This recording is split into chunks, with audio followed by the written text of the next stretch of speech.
Welcome to the 1 Minute Apologist. 1 Minute Apologist. Apologetics seeks to give credible answers to curious questions, to give a defense.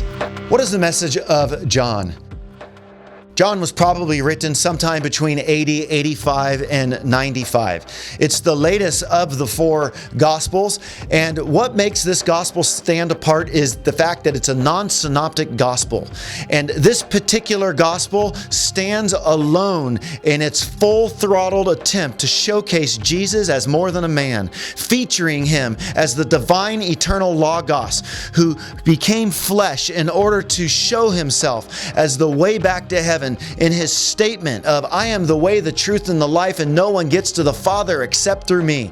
This book is powerful. John is the author not only of the Gospel of John, but 1 John, 2 John, 3 John, and the book of Revelation. So like Luke, he is an author of more than one book.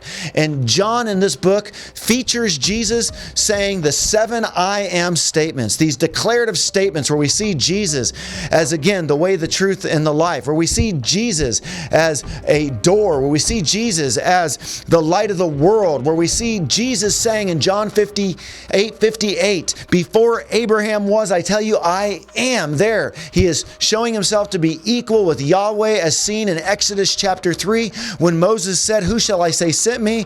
And he says, well, tell him I am has sent you. What Jesus was saying is I existed in my divine nature before I existed in my human nature. He was saying, I am the self-existent, the eternal one. In John 10:30, he said, I and the Father are one. This is a book that really highlights that Jesus is definitely a Savior, not only worth worshiping, but worth falling on our face before.